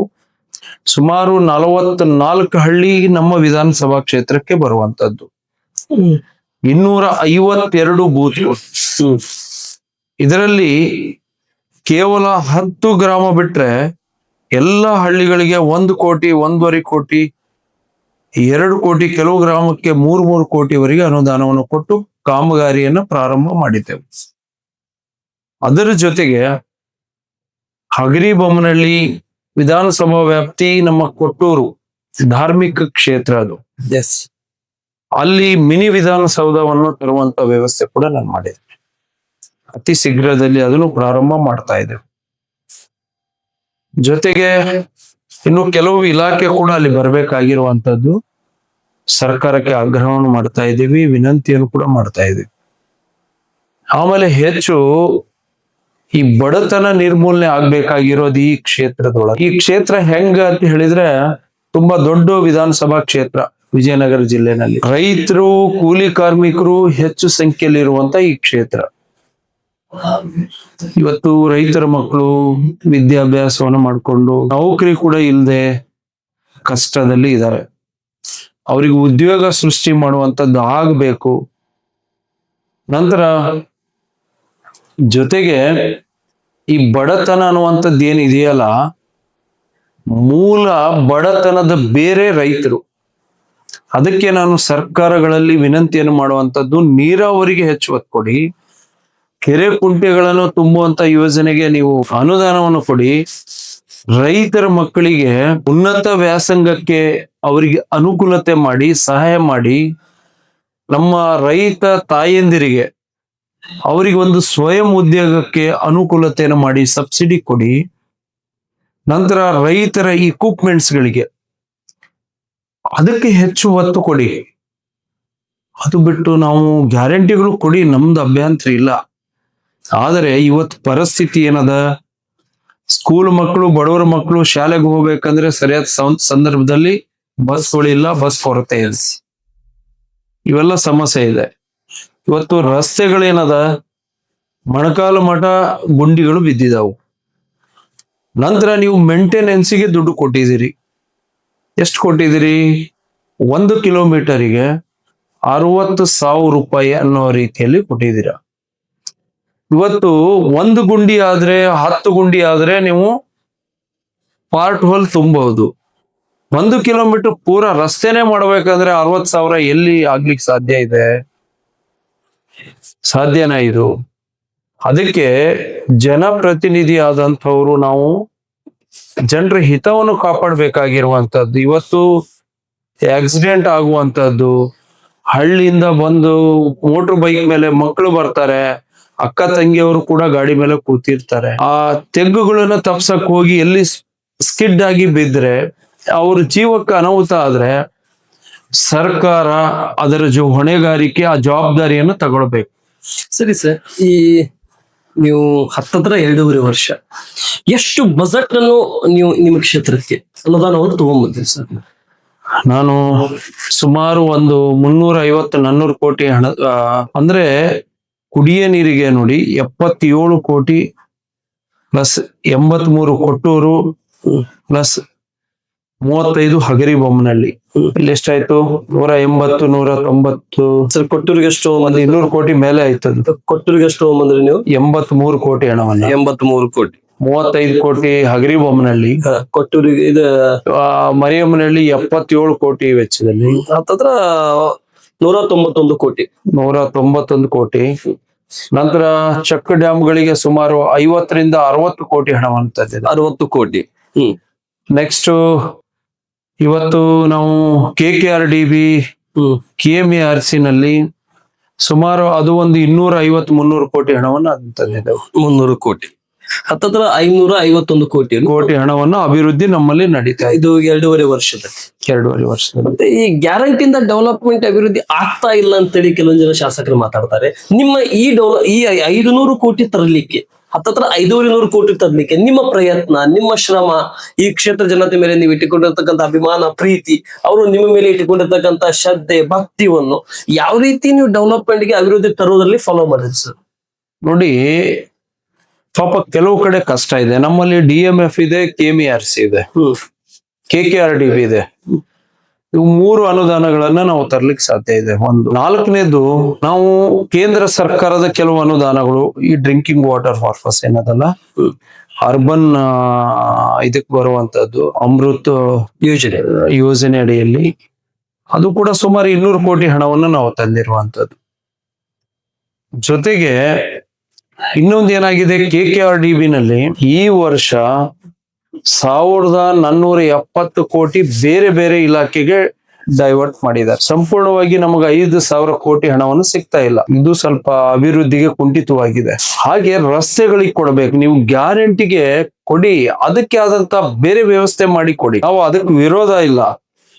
ನೀವು ಗ್ಯಾರಂಟಿ ಕೊಡ್ತೀವಂತ ಗ್ಯಾರಂಟಿ ಕೂಡ ಕರೆಕ್ಟ್ ಆಗಿ ಗ್ಯಾರಂಟಿ ಕೊಡ್ತಾ ಇಲ್ಲ, ಪ್ರತಿ ತಿಂಗಳು ಕೊಡ್ತಾ ಇಲ್ಲ. ಆಮೇಲೆ ಯುವಕರಿಗೆ, ಪದವಿ ಮಾಡದಂತ ಯುವಕರಿಗೆ ನಾವು ಅವರಿಗೆ ಗೌರವಧನ ಕೊಡ್ತೇವೆ ಅಂತ ಹೇಳಿದ್ರಿ. ವಿದ್ಯಾಪಿ ವೇತನ ಎಲ್ಲಿ ಕೊಡ್ತಾ ಇದ್ದೀರಿ? ಎಷ್ಟು ಜನ ಕೊಡ್ತಾ ಇದ್ದೀರಿ? ಇಲ್ಲಿವರೆಗೆ ಎಷ್ಟು ಕೊಟ್ಟಿದ್ದೀರಿ? ಇಲ್ಲ, ಝೀರೋ. ನಮ್ಮ ಅಕ್ಕ ತಂಗಿ ತಾಯಂದಿರಿಗೆ 2,000 ಕೊಡ್ತೀವಿ ಅಂದ್ರಿ, ಪ್ರತಿ ತಿಂಗಳು ಕೊಡ್ತಾ ಇದ್ದೀರಾ? ಹಳ್ಳಿಗೆ ಬಂದ್ ಕೇಳಿ ಸರ್ವರ್ ಪ್ರಾಬ್ಲಮ್ ಅಂತ ಹೇಳ್ತೀರಿ. ಯಾವ್ದಾರ ಒಂದ್ ಸಣ್ಣ ಪುಟ್ಟ ಚುನಾವಣೆ, ಎಲ್ಲೋ ಒಂದ್ ಕಡೆ ಬೈ ಎಲೆಕ್ಷನ್ ಆದಾಗ ಅವಾಗ 1-2 ತಿಂಗಳು ಅಷ್ಟೇ ಕೊಡ್ತೀರಿ. ಮತ್ತೆ ಎಲೆಕ್ಷನ್ ಕಾಯ್ಬೇಕಾದ 1-2 ತಿಂಗಳು ದುಡ್ಡು ಬರ್ಲಿಕ್ಕೆ. ಇದು ನಿಮ್ಮ ಪ್ರಣಾಳಿಕೆಯ ಉದ್ದೇಶನೇ ಇದೇನಾ? ಜನಕ್ಕೆ ನೀವು ಮಾತು ಕೊಟ್ಟಿರೋದು ಇದೇನಾ? ನಂತರ ಕರೆಂಟ್ ಉಚಿತವಾಗಿ ಕೊಡ್ತೀವಂದ್ರಿ, ಎಷ್ಟು ಹೆರಿಸಿದ್ರಿ? ಈಗ 1 ಯೂನಿಟ್ಗೆ ಎಷ್ಟು ಹೆರಿಸಿದಿರಿ? ಎಷ್ಟು ತೊಂದರೆ ಆಗಿದೆ. ಆಮೇಲೆ ಅದಕ್ಕೆ ಆದಂತ ಬೇರೆ ಒಂದು ಇದನ್ನ ಅಳವಡಿಸ್ಕೊಳ್ಬೇಕು ಅಂತೀರಿ. ನಂತರ ಬಸ್ಗಳನ್ನ ಫ್ರೀ ಆಗಿ ಕೊಡ್ತೀವಿ ಅಂತೀರಿ. ನೀವು ಬಸ್ಸುಗಳು 10 ಜನ ಹತ್ತಿದ್ರು ಕೂಡ ಇನ್ನ ಉಳಿಗಿದ್ದು 43 ಟಿಕೆಟ್ ಫ್ರೀ ಆಗಿ ಹರ್ಕೊಂತಿದ್ರಿ. ಅದನ್ನ ಯಾರ ಲೆಕ್ಕ, ಯಾರು ಕೊಡ್ತಾ ಇದೀರಿ ಲೆಕ್ಕ? ಎಲ್ಲಿ ಕೊಡ್ತಾ ಇದೀರಿ? ಏನ್ ಮಾಡ್ತಾ ಇದೀರಿ? ಅದು ಕೂಡ ಸರಿಯಾಗಿ ನಿಭಾಯಿಸ್ತಾ ಇಲ್ಲ. ಅದರಲ್ಲಿ ಬಸ್ಸುಗಳು ಹೆಸರ ಮೇಲೆ ಕೂಡ ಸಾಕಷ್ಟು ಇವತ್ತು ತೊಂದರೆ ಆಗಿದೆ. ಬಸ್ಗಳು ಡಿಪೋನಲ್ಲಿ ಬಸ್ಗಳು ಸಿಗ್ತಾ ಇಲ್ಲ ಜನಕ್ಕೆ, ಸಾರ್ವಜನಿಕವಾಗಿ ಅಡ್ಡಾಡಿ ವಿದ್ಯಾರ್ಥಿಗಳಿಗೆ ತೊಂದರೆ ಆಗ್ತಾ ಇದೆ. ನಂತರ ಈ ಯೋಜನೆಗಳಿಂದ ತಾವೇ ಹೇಳ್ತೀರಿ, ತಮ್ಮ ಸಚಿವರುಗಳೇ ಹೇಳ್ತಾರೆ, ಮಿನಿಸ್ಟರ್ಗಳೇ ಹೇಳ್ತಾರೆ, ಇಲ್ಲ ಗ್ಯಾರಂಟಿ ಬೇಕಾ ಅಭಿವೃದ್ಧಿ ಬೇಕಾ ಅಂತ. ಮತ್ತೆ ನೀವು ಪ್ರಣಾಳಿಕೆಯಲ್ಲಿ ಏನ್ ಹೇಳಿದಿರಿ? ಇಲ್ಲ ನಾವು ಗ್ಯಾರಂಟಿ ಕೊಡ್ತೀವಿ, ಅಭಿವೃದ್ಧಿ ಮಾಡ್ಲಿಕ್ಕೆ ಆಗಲ್ಲ ಅಂತ ಹೇಳಿ ಜನಕ್ಕೆ ಅವತ್ತು ಹೇಳ್ಬೇಕಾಗಿತ್ತು. ಹೌದು. ಇವತ್ತು ಜನಕ್ಕೆ ನಾವು ಗ್ಯಾರಂಟಿ ಕೊಟ್ಟು ಈ ರಾಜ್ಯದ ಬಡ ರೈತರ ಎಲ್ಲರ ಬೆನ್ನಿಗೆ ನಿಂತ್ಕೊಂಡು ನಾವು ಅಭಿವೃದ್ಧಿ ಮಾಡ್ತೀವಿ ಅಂತ ಹೇಳಿದ್ರಿ. ಇವತ್ತು ಏನ್ ಮಾಡಿದಿರಿ? ಇವತ್ತು ರೈತರು ಕಂಗಾಲಾಗಿದ್ದಾರೆ. ರೈತರಿಗೆ ಸರಿಯಾಗಿ ಲಿಫ್ಟ್ ಇರಿಗೇಷನ್ 16 ಲಿಫ್ಟ್ ಇರಿಗೇಷನ್ ನನ್ನ ವಿಧಾನಸಭಾ ಕ್ಷೇತ್ರದಲ್ಲಿದೆ. ಒಂದು ಸ್ಟಾರ್ಟರ್ ಬರ್ನ್ ಆದ್ರೆ ಅದನ್ನ ರಿಪೇರಿ ಮಾಡ್ಲಿಕ್ಕೆ ನಿಮ್ಮ ಹತ್ರ ದುಡ್ಡಿಲ್ಲ. ಡಿಸೆಲ್ಟಿಂಗ್ ಮಾಡ್ಲಿಕ್ಕೆ ನಿಮ್ಮ ಹತ್ರ ದುಡ್ಡಿಲ್ಲ. ಮೋಟರ್ ಏನಾರ ಬರ್ನ್ ಆದ್ರೆ, ಅದಕ್ಕೆ ಬರ್ನ್ ಆಗಿದೆ, ಅದಕ್ಕೆ ರಿವೈಂಡಿಂಗ್ ಮಾಡ್ಲಿಕ್ಕೆ ನಿಮ್ಮ ಹತ್ರ ಕಾಸಿಲ್ಲ. ಇವತ್ತುವರೆಗೆ ಲಿಫ್ಟ್ ಇರಿಗೇಷನ್ ನಮ್ಮಲ್ಲಿ ಆನ್ ಆಗ್ತಾ ಇಲ್ಲ. ಈ ಸಮಸ್ಯೆಯಿಂದ ಎಲ್ಲ ಕುಂಠಿತವಾಗಿದೆ. ಎಷ್ಟು ತೊಂದರೆ ಆಗಿದೆ ಅಂದ್ರೆ ತುಂಬಾ ತೊಂದರೆ ಆಗಿದೆ. ಇಲ್ಲಿವರೆಗೂ ನಮ್ಮ ವಿಧಾನಸಭಾ ಕ್ಷೇತ್ರದಲ್ಲಿ ಒಂದು ಮನೆ ಕೂಡ ಕೊಡ್ಲಿಕ್ಕಾಗಿಲ್ಲ. ಆಶ್ರಯ ಮನೆಗಳು, ಒಂದು ಸೈಟ್ ಬಡವರಿಗೆ ಕೊಡ್ಲಿಕ್ಕಾಗಿಲ್ಲ, ನಿವೇಶನಗಳು ಕೊಡ್ಲಿಕ್ಕಾಗಿಲ್ಲ. ಜೊತೆಗೆ ಗಂಗಾ ಕಲ್ಯಾಣ ಕೊಡ್ತೀರಿ, ಸ್ವಯಂ ಉದ್ಯೋಗಕ್ಕ ಸ್ವಾವಲಂಬಿ ಸಾರಥಿ ಅಂತ ಹೇಳಿ ಕಾರ್ ಕೊಡುವಂತದ್ದು, ಅದು ಬಡವರಿಗೆ ಅನುಕೂಲ ಆಗುವಂತದ್ದು. ಅದರಲ್ಲಿ ಎಷ್ಟು ಕೊಡ್ತೀರಿ ಟಾರ್ಗೆಟ್? ಹರಿಜನಕ್ಕೆ ಒಂದು ಕೊಡ್ತೀರಿ, ಲಂಬಾಣಿ ಅವ್ರಿಗೆ ಒಂದು ಕೊಡ್ತೀರಿ, ಆಮೇಲೆ ಭೋವಿ ಸಮಾಜಕ್ಕೆ ಒಂದು ಕೊಡ್ತೀರಿ, ಆಮೇಲೆ ಈ ಬೇರೆ ಬೇರೆ OBC ಆಗಿರ್ಬೋದು, ಜನರಲ್ ಇರ್ಬೋದು, ಒಂದು ಎರಡು ಟಾರ್ಗೆಟ್ ಕೊಡ್ತೀರಾ. ಇದೇನಾ ನಿಮ್ಮ ಅಭಿವೃದ್ಧಿನ? ಯಾರಿಗಂತ ಕೊಡ್ಬೇಕು, ಯಾರಿಗಂತ ಬಿಡಬೇಕು? ಸುಮ್ನೆ ಶಾಸಕರುಗಳಿಗೆ ಆಯ್ಕೆ ಸಮಿತಿ ಅಧ್ಯಕ್ಷಗಳನ್ನ ಮಾಡಿ ಶಾಸಕರುಗಳಿಗೆ ನಿಷ್ಠುರ ಮಾಡ್ತಾ ಇದ್ದೀರಿ. ಅದರಿಂದ ಈ SC/ST ಫಂಡ್ ಅನ್ನ ಸುಮಾರು 12,000 ಕೋಟಿ ಮತ್ತೆ ಹಿಂತೆಗೆದಿದ್ದಾರೆ. ನಾವು ಗ್ಯಾರಂಟಿಗೆ ಬಳಸ್ತಾ ಇದೀವಿ. ನಾವು ಬಸ್ಗಳಿಗೆ ಎಲ್ಲ SC/ST ಹೆಣ್ಮಕ್ಳು ಅಡ್ಡಾಡ್ತಾ ಇರೋದ್ರಿಂದ ಅವರಿಗೆ ನಾವು ಈ ಖರ್ಚನ್ನು ಮಾಡ್ತಾ ಇದೀವಿ ಅನ್ನುವಂಥದ್ದು ಏನಿದೆಯಲ್ಲ ಈ ಸರ್ಕಾರದ್ದು, ಖಂಡಿತ ಜನಕ್ಕೆ ತುಂಬಾ ಅನ್ಯಾಯ ಮಾಡ್ತಾ ಇದೀರಿ. ಅಲ್ಲ ಸರ್, ಈ ಶಕ್ತಿ ಯೋಜನೆಯಲ್ಲಿ SC/ST ಮಹಿಳೆಯರು ಅಷ್ಟೇ ಅಡ್ಡಾಡ್ತಾ ಇದಾರ. ಬಟ್ ಈ ಸರ್ಕಾರ ಆ ರೀತಿ ಹೇಳುವಂತದ್ದು ಎಷ್ಟು ಸರಿ ಹೇಳಿ? ನೀವು 12,000 ಕೋಟಿ ನಮ್ಮ ಬಡ ಜನತೆಯ ದುಡ್ಡು, ಬಡ ಜನತೆಯ ಅಭಿವೃದ್ಧಿಯ ದುಡ್ಡು, ಬಡ ಜನತೆಯ ಒಂದು 2-3 ಎಕರೆನಲ್ಲಿ ಒಂದು ಗಂಗಾ ಕಲ್ಯಾಣ ಮಾಡ್ಕೊಂಡು ಅವ್ರು ಜೀವನ ಮಾಡ್ತಕ್ಕಂತ ಯೋಜನೆ ದುಡ್ಡನ್ನ ನೀವು ಕಸಿತಾ ಇದ್ದೀರಾ. ಅವರು ಬಾಯಿಗೆ ಬಂದು ತುತ್ತನ್ನ ಕಸ್ಕೊಳ್ತಾ ಇದ್ದೀರಾ. ಇದು ನ್ಯಾಯನಾ? ಈ ವಿಷಯದಲ್ಲಿ ತಾವು ವಿಧಾನಸೌಧದಲ್ಲಿ ಧ್ವನಿ ಎತ್ತುವುದಾಗಿರ್ಲಿ, ಅಥವಾ ತಾವು ಬಿಜೆಪಿ ಮತ್ತು ಜೆಡಿಎಸ್ ಮತ್ತು ಬಿಜೆಪಿ ಮೈತ್ರಿ ಇರೋದ್ರಿಂದ ಈ ಕೂಗನ್ನು ಸರ್ಕಾರದ ಮುಂದಗಡೆ, ಸರ್ಕಾರದ ಆ ಡಿಪಾರ್ಟ್ಮೆಂಟ್ಗೆ ಸಂಬಂಧಪಟ್ಟಿರ್ತಕ್ಕಂಥ ಸಚಿವರ ಮುಂದಗಡೆ ಮತ್ತು ಸಭಾ ಅಧ್ಯಕ್ಷರು ನಿಮಗೆ ಯಾವ ರೀತಿ ಸಮಯ ಮತ್ತು ಅನುಕೂಲ ಮಾಡಿಕೊಡ್ತಾ ಇದ್ದಾರೆ ಸರ್ ನಿಮ್ಮ ಧ್ವನಿಗೆ? ಇಲ್ಲ, ಖಂಡಿತ ನಮ್ಮ JDS ನಾಯಕರುಗಳು, ಕುಮಾರಣ್ಣ ಅವರಾಗಿರ್ಬೋದು, ನಮ್ಮ ಶಾಸಕಾಂಗ ಪಕ್ಷದ ನಮ್ಮ ನಾಯಕರಾಗಿರುವಂತಹ ಸುರೇಶ್ ಬಾಬು ಅಣ್ಣ ಅವರು ನಮ್ಗೆಲ್ಲ ಅವಕಾಶ ಮಾಡ್ತಾ ಇದ್ದಾರೆ. ಅಂದ್ರ ನಮ್ಮ BJP ಮಿತ್ರ ಪಕ್ಷಗಳು JDS BJP ಒಟ್ಟಿಗೆ ನಾವು ಕೆಲಸವನ್ನು ಮಾಡ್ತಾ ಇದ್ವಿ, ಅದ್ರಾಗ ಎರಡನೇ ಮಾತಿಲ್ಲ. ಅಲ್ಲ, ಈ ವಿಷಯಗಳ ಬಗ್ಗೆ ಯಾವ ರೀತಿ ಧ್ವನಿ ಎತ್ತಾ ಇದ್ವಿ? ಖಂಡಿತ ನಾವು ಧ್ವನಿ ಎತ್ತಾ ಇದ್ವಿ. ನಿಮ್ಗೆ ಸ್ಪೀಕರ್ ಅವರು ಯಾವ ರೀತಿ ಸಮಯವನ್ನು ಯಾವ ರೀತಿ ಬೆಂಬಲವಾಗಿ ಕೊಡ್ತಾ ಇದ್ದಾರೆ? ಇಲ್ಲ, ಈಗ ಏನಾಗ್ತಾ ಇದೆ ಅಂತ ಹೇಳಿದ್ರೆ, ಸರ್ಕಾರ ಯಾರು ಧ್ವನಿ ಎತ್ತಿದ್ರು ಕೂಡ ಆ ಧ್ವನಿಗೆ ಕೇಳಿಸ್ಲಾರ್ದಂತ ಕಿವುಡು ಸರ್ಕಾರ ಇದೆ. ಅದಕ್ಕೆ ಉತ್ತರನೇ ಇಲ್ಲ. ಅದಕ್ಕೆ ನಾವು 12,000 ಕೋಟಿ ಹ್ಯಾಂಗ್ರಿ ತೆಗ್ದಿರ ಅಂತ ಹೇಳಿದ್ರೆ ಅದಕ್ಕೆ ಉತ್ತರನೇ ಇಲ್ಲ. ಅವ್ರ ಉತ್ತರ ಏನು ಅಂತ ಹೇಳಿದ್ರೆ, ನಾವು SC/ST ಹಿಂದುಳಿದ ವರ್ಗದ ಮಹಿಳೆಯರು ತಾಯಂದಿರು ಬಸ್ನಾಗ ಅಡ್ಡಾಡ್ತಾ ಇದಾರೆ ಅನ್ನುವಂತ ಉತ್ತರನ ಇವ್ರದ್ದು. ಇದು ಸರ್ಕಾರ ಅಂತ ಆದಾಯ ಎಲ್ಲಾದ್ರೂ ಗ್ಯಾರಂಟಿ ಅದಕ್ಕೆ ಕೊಡ್ಬೇಕು. ಯಾಕೆ ಕೊಡ್ಬೇಕು ನಾನು ಹೇಳುವಂತದ್ದಿಲ್ಲ. ನಮಗೆ ಕಷ್ಟ ಇದೆ. ತೆಲಂಗಾಣ ಮಾನ್ಯ ಮುಖ್ಯಮಂತ್ರಿಗಳು ಹೇಳಿದ್ರು, ನಾವು ಸರ್ಕಾರ ಬರ್ಬಾದ್ ಆಗಿದೆ, ನಮ್ಮಲ್ಲಿ ಯಾವುದೇ ಅಭಿವೃದ್ಧಿಗೆ ಹಣ ಇಲ್ಲ, ನಮ್ಮ ಹತ್ರ ಒಂದು ಗೇಣು ಜಮೀನು ಕೂಡ ಒತ್ತಿ ಇಟ್ಟು ಬ್ಯಾಂಕ್ ನಲ್ಲಿ ಸಾಲ ತಗೊಳ್ಬೇಕಂದ್ರೆ ನಮ್ಮ ಹತ್ರ ಭೂಮಿ ಕೂಡ ಇಲ್ಲ, ಅದಕ್ಕೋಸ್ಕರ ಗ್ಯಾರಂಟಿಯಿಂದ ನಾವು ಪೂರಾ ಬೀದಿಗೆ ಬಂದಿದ್ದೇವೆ ಅಂತ ಹೇಳಿ ಅವರು ಕೈ ಎತ್ತಿ ಬಿಟ್ರು. ಇವರು ಮಹಾರಾಷ್ಟ್ರ ಬಿಹಾರ್ನಲ್ಲಿ ಎಲೆಕ್ಷನ್ ಇದೆ, ನಾವು ಕರ್ನಾಟಕ ಮಾದರಿಯಲ್ಲಿ ನಾವು ಈ ದೇಶವನ್ನು ಒಯ್ತೀವಿ ಅಂತಾರಲ್ಲ, ಕರ್ನಾಟಕ ಮಾದರಿಯಲ್ಲಿ ಬರ್ಬಾದ್ ಮಾಡ್ಲಿಕ್ಕೆ ದೇಶವನ್ನು ಒಯ್ತಾರ? ಇದನ್ನು ಉತ್ತರ ಕೊಡಬೇಕು. ಸರಿ ಸರ್, ಈ ರಾಜ್ಯದಲ್ಲಿ ಮತ್ತು ಕೇಂದ್ರ ಸರ್ಕಾರ 3ನೇ ಬಾರಿಗೆ 2 ಬಾರಿ ಬಹುಮತದಿಂದ 3ನೇ ಬಾರಿಗೆ NDA ಮೈತ್ರಿಕೂಟ ಅಂದ್ರೆ JDS ಕೂಡ ಬೆಂಬಲವಾಗಿ ಕೇಂದ್ರ ಸರ್ಕಾರವಾಗಿದೆ. ಈ ಕೇಂದ್ರ ಸರ್ಕಾರ ಅನುದಾನವನ್ನು ನಿಮ್ಗೆ ಯಾವ್ಯಾವ ರೂಪದಲ್ಲಿ ಈ ಕ್ಷೇತ್ರಕ್ಕೆ ಅನುದಾನ?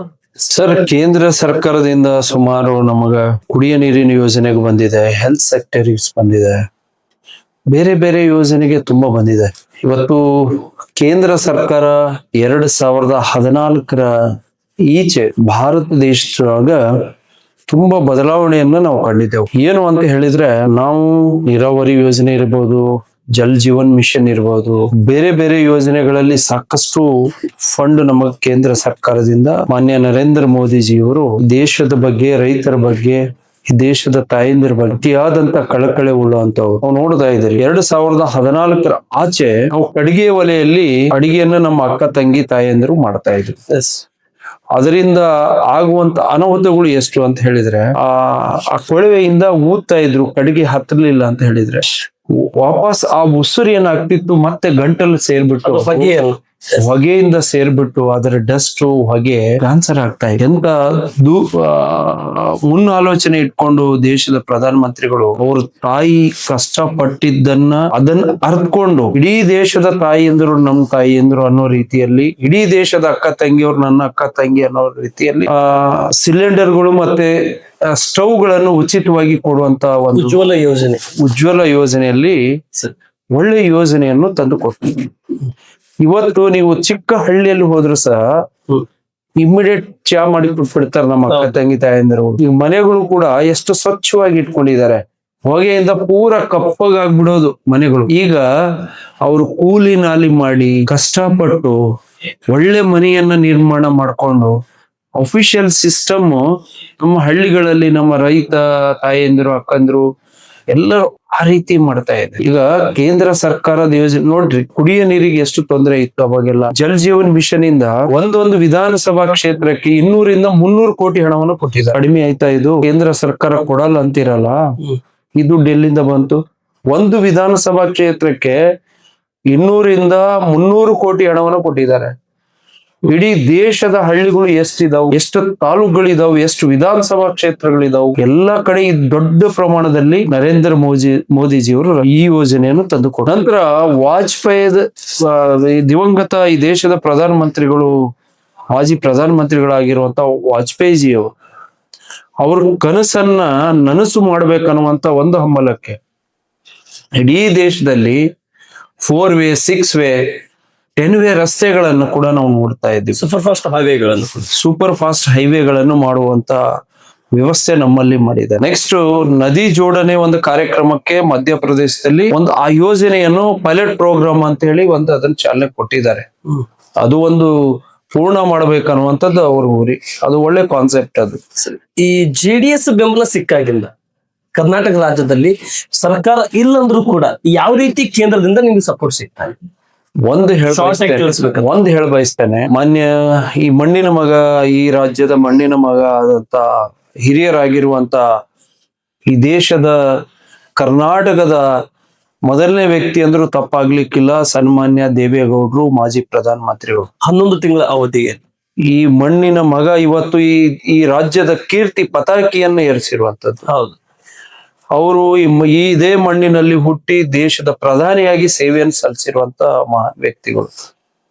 ಇವತ್ತು ನರೇಂದ್ರ ಮೋದಿಜಿಯವರ ತತ್ವ ಸಿದ್ಧಾಂತಗಳನ್ನು ಒಪ್ಪಿ ಇವತ್ತು ಮೋದಿಜಿಯವರು ಈ ದೇಶಕ್ಕಾಗಿ, ದೇಶದ ಜನತೆಗಾಗಿ, ರೈತರಿಗಾಗಿ, ಬಡವರಿಗಾಗಿ ಅವರು ಇಟ್ಟಿರುವಂತ ಕಳಕಳಿಗೆ ಮಾನ್ಯ ದೇವೇಗೌಡರು ಮನಸ್ಸು ಒಪ್ಪಿ ಇವತ್ತು ಅಲೈನ್ಸ್ ಮಾಡ್ಕೊಂಡಿರುವಂತದ್ದು.